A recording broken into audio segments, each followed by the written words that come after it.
Hey, Chris, welcome back to another week of the Unnamed Cybersecurity Podcast. Anyway, it's Matt's sick again, and it's back to the Chris and Bob show, I think.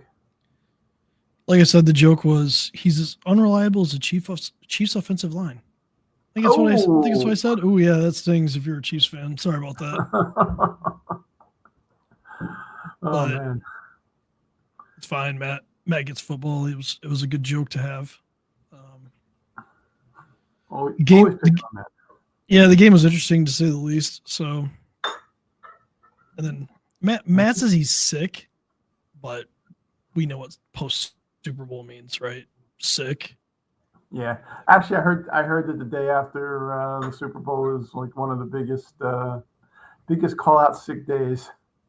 And it was funny. There was a thing I saw on TV. It's like, yeah, two percent of these people are going to call in sick.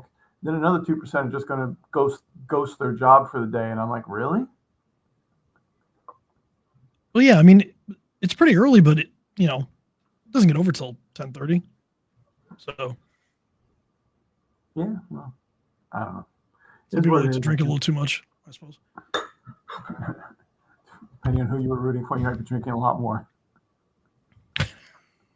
That's fair. You had something you want to talk about. I have a story, but you have a story too. Something about video games and work computers. I Oh think it's a good yeah, topic. This is a good topic. yeah. So sometimes we'll come up with a client that comes up and says, "Well, Joe over here is one of my best employees. I want to buy him a gaming computer because like he works extended hours and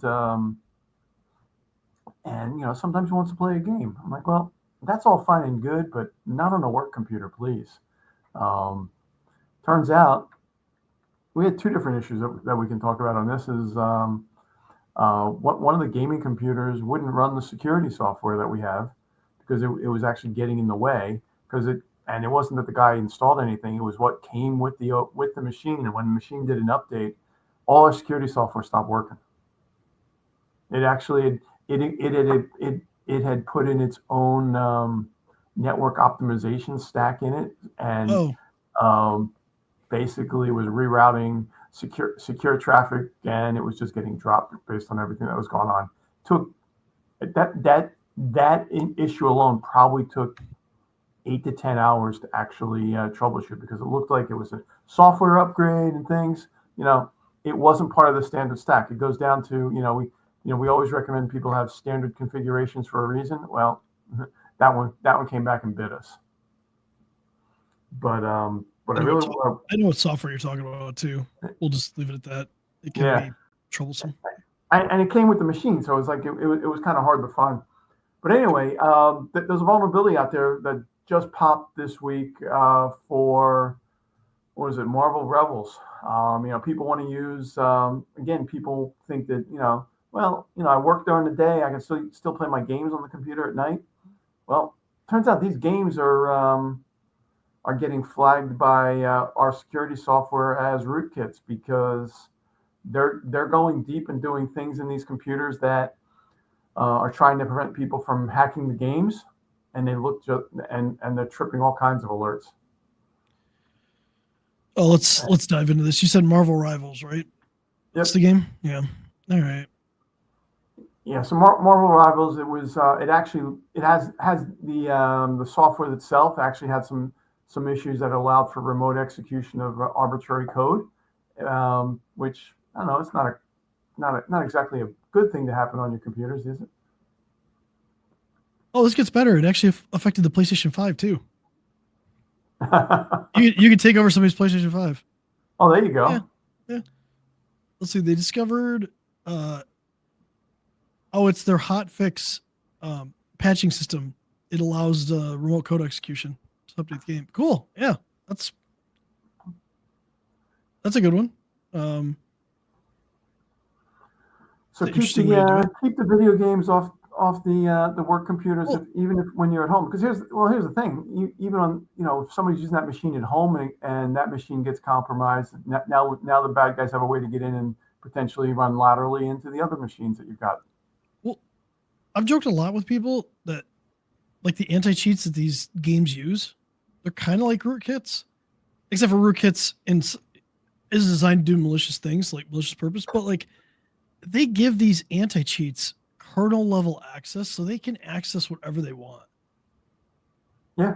Because they have to monitor everything in the system and the memory trying to stop people from cheating.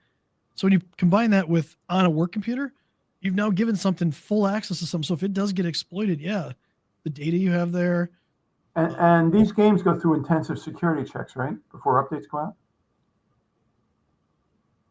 Yeah, I'll go with that. Sure. Do I think secure coding practices exist in game development houses? Probably. Is it the best? Probably not.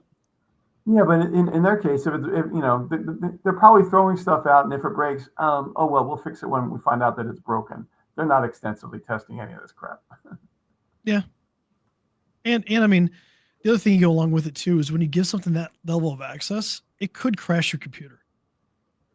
So when you're doing it, when you think about it from a business standpoint, do you really want to risk your computer crashing during the day because you have an anti-cheat installed?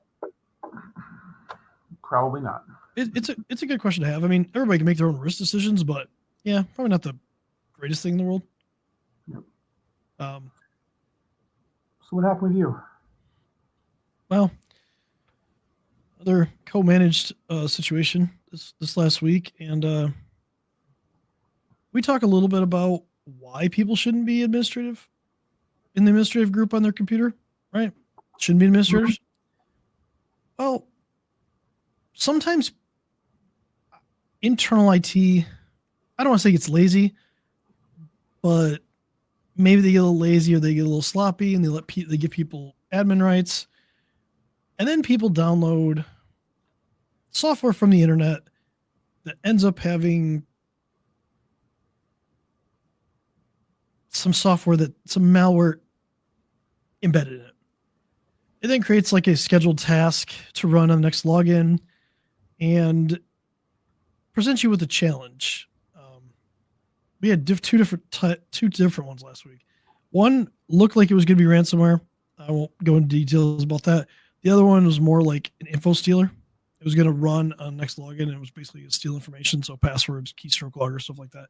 It all got flagged by our security software, so nothing bad happened. But what if we didn't have it on there? What if the internal IT didn't install it on there? Exactly. And you didn't know about it, right? All because somebody had admin access. They decided that they wanted to install some software they found on the internet. So I don't know. It's like I feel like we're like beating a dead horse, kind of in a situation where we just talk about simple things, but right. And I'm assuming it was the security team that saw that scheduled task pop up because of monitoring that was in place. Things like antivirus that people are running today, they don't catch any of that. And because I had the same, I had a similar thing trip last week too. It was actually an some HP application that was on this thing did kick off a scheduled task for the next administrative login. And I'm like, what is this? Yep, I've seen that a few times. And so, guys, it's the message we need to do is, we need to have real eyes and people looking at these environments, not just go run your antivirus of the week and think that everything's safe, because hey, if you approved it to run, it's going to run. I feel like we should probably add something more to that. A few things out there for the week, if you want to cover that real quick. 7-Zip, very popular. You've used 7-Zip before, haven't you? Sure, all the time. Yeah. Big time vulnerability. If you have 7-Zip in your environment, make sure to patch it. I'll just leave it at that. And I will tell you what the CVSS score is. It's a 7. It's a 0 day. So 7 out of 10. Yep, patch that. Outlook has one. Outlook has I think a 9.8 out of 10. 9.8. I think so. Hold on. It's a improper input validation vulnerability.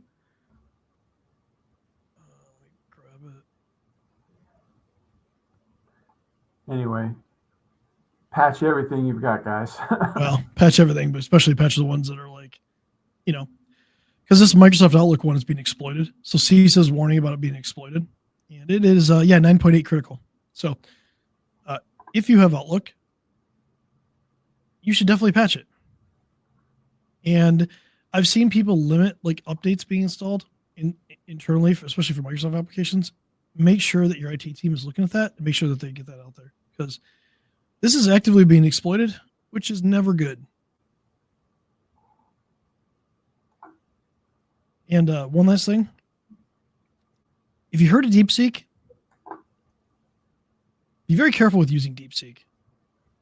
They apparently transmit sensitive information without encryption. Perfect. Yeah. So, yeah. Well, there was another. I saw there's another one. There was also a data breach for a potential data breach brewing for ChatGPT. Yeah.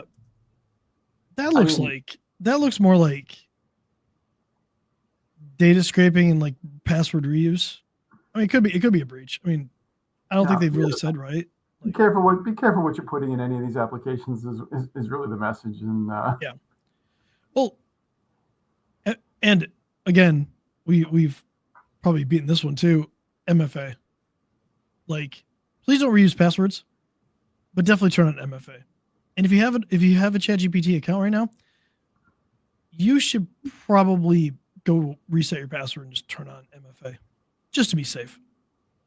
While we're waiting on this to see what it is, just to be safe. My password on a dozen sites then. What'd you say? I'll have to change my password on a dozen sites then too, because everyone reuses it. And that, but yeah, it's really interesting. I saw that too, and they haven't really said anything. OpenAI says they take it seriously, but they have, to give you guys context, 20 million OpenAI accounts were leaked on a dark website, like a hacking forum. It's using its email address and passwords. I'm going to gather that none of those have two-factor authentication or multi-factor authentication turned on, and they're probably just passwords that are just reused. They probably just automated some system to go in and verify that they can log into ChatGPT, and they just posted them for sale, which gives people access to everything that you typed in ChatGPT if you haven't deleted your history. So, again, if you think you could be affected by that, go change your password, turn on MFA. Just simple security practices will go a long way. Cool. Yeah. And then maybe next week we'll have Matt back and we do the shared responsibility we've been talking about for a month because Matt just won't show up. And I'm sure Matt's going to watch this and he's going to be. I'm calling him out. It's good. He's legitimately sick. He just needs to feel better. So yeah. Well, when you have kids in school and school-age kids, it's what it is. All right. Catch you next week, and hopefully you're recovered from the Super Bowl. I was all Eagles, baby. Let's go. Anyway, Lions got bounced, so I got to stay NFC. Anyway, have a good week. Stay cyber safe.